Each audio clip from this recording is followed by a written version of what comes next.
don't you finish the job?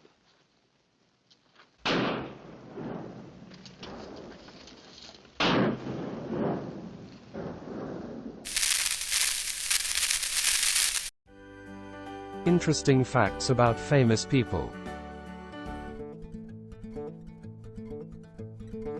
Westerns based on books. Have you ever wondered where the ideas come from for westerns? Western lore, word-of-mouth tales, writer's imagination? The truth is, probably all of these were likely the source of some of your favourite westerns. Today we will take a look at some westerns that were inspired by books, written in the western genre. In fact, probably more often than not, books were the source for many westerns. Clearly I can't mention all in this video. I will start with a sample of 10. If you guys enjoy it, I can make a follow-up video. Let me know in the comments. If you enjoy this video, hit the notification button to get my new videos. If you want to check out my many other videos, head over to my channel. The link is in the description. Let's get into it.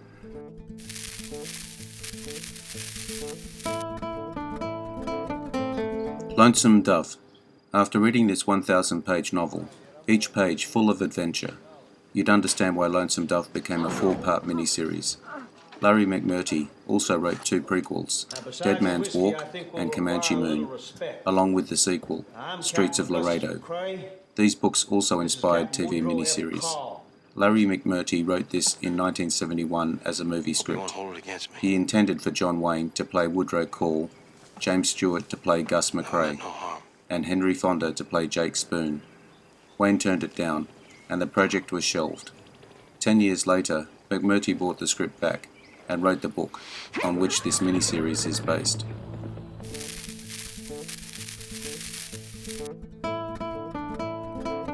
True Grit. This light read is not for the faint of heart. Written by Charles Portis in 1968.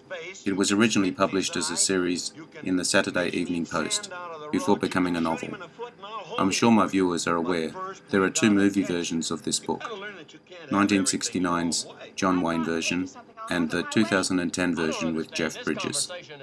In Wayne's version, he had initially promised the role of Mattie Ross to his daughter, Asa Wayne, but director Henry Hathaway refused to cast her.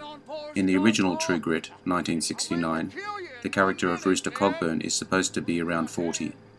Both John Wayne and Jeff Bridges were in their early 60s when they portrayed their roles.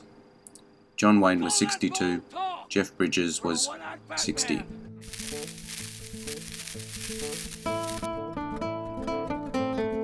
Longmire TV series. Craig Johnson wrote a series of mystery novels about Walt Longmire, which was later turned into a TV series. Longmire, based on Walt Longmire's mysteries, is a must-watch and a must-read. On its premiere in June 2012, the series became TV's most watched original series launch of all time, with 4.1 million total viewers. A&E cancelled the show after the 3rd season. A few months later, Netflix picked the show up for its 4th season. Netflix continued to carry the show going forward through its 6th and final season.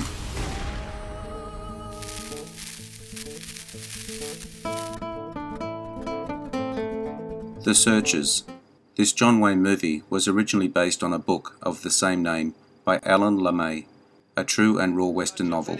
It was originally published in 1954.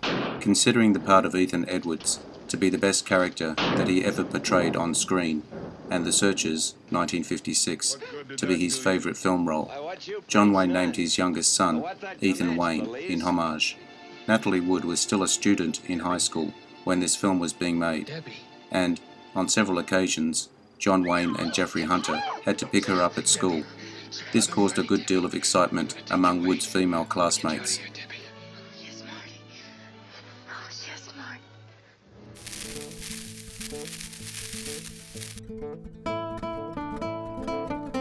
Dances with Wolves. Michael Blake is the genius behind the novel, Dances with Wolves. It inspired the movie that introduced Kevin Costner to our hearts. Blake originally wrote the novel in hope it would be adapted into a screenplay. Because of the film's enormous success and sympathetic treatment of the Native Americans, the Lakota Nation adopted Kevin Costner as an honorary member. Kevin Costner did most of his own riding, including bareback and shooting his gun without holding the reins, during the buffalo hunt.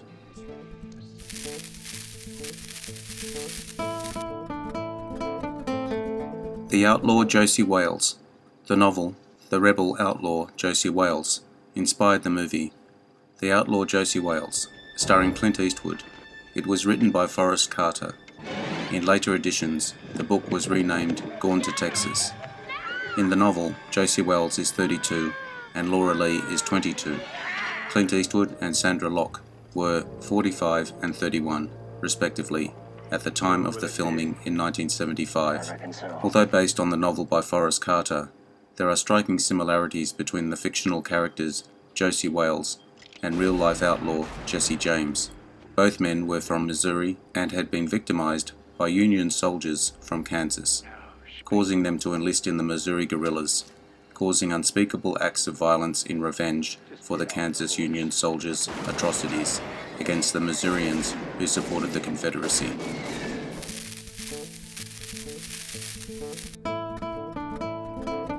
Centennial, a novel by American author James A. Michener, published in 1974.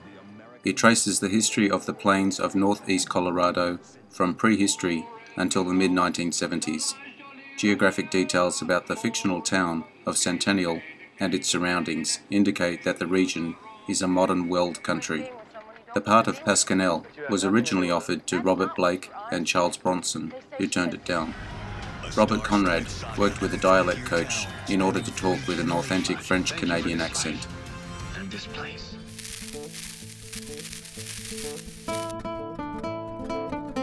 Monty Walsh, author Jack Warner Schaefer, was an American writer known for his westerns. Monty Walsh was loosely adapted into the 1970 film of the same name, starring Lee Marvin, Jean Moreau, and Jack Palance. Lee Marvin was a notorious drinker, so William A. Fracker banned him from drinking during the making of the film. This is one of the few films in which Jack Palance is not cast as a villain. Made again in a 2003 television film starring Tom Selleck, a remake of the 1970 version starring Lee Marvin and Jack Palance. He'll never make it. You don't want it.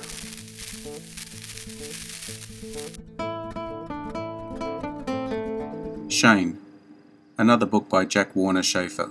His best-known work was the 1949 novel Shane, considered the greatest Western novel by the Western writers of America. Jean Arthur, then aged 50, came out of semi-retirement to play Marianne Starrett, largely as a favour to her friend, director George Stevens.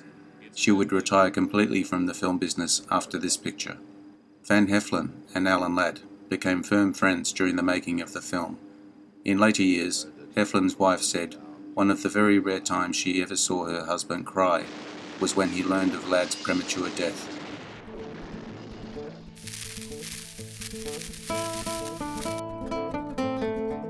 Stagecoach. The screenplay is an adaptation by Dudley Nichols of The Stage to Lordsburg, a short story by Ernest Haycock. The rights to Lordsburg were bought by John Ford soon after it was published in Collier's magazine on April 10, 1937. The hat that John Wayne wears was his own. He would wear it in many westerns during the next 2 decades, before retiring it after Howard Hawks' Rio Bravo 1959, because it was simply falling apart. After that, the hat was displayed under glass in his home.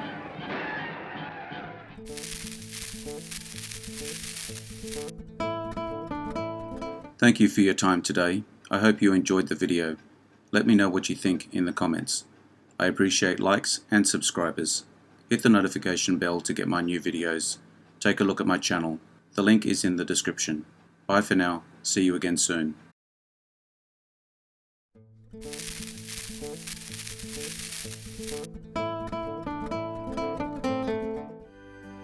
Interesting facts about famous people.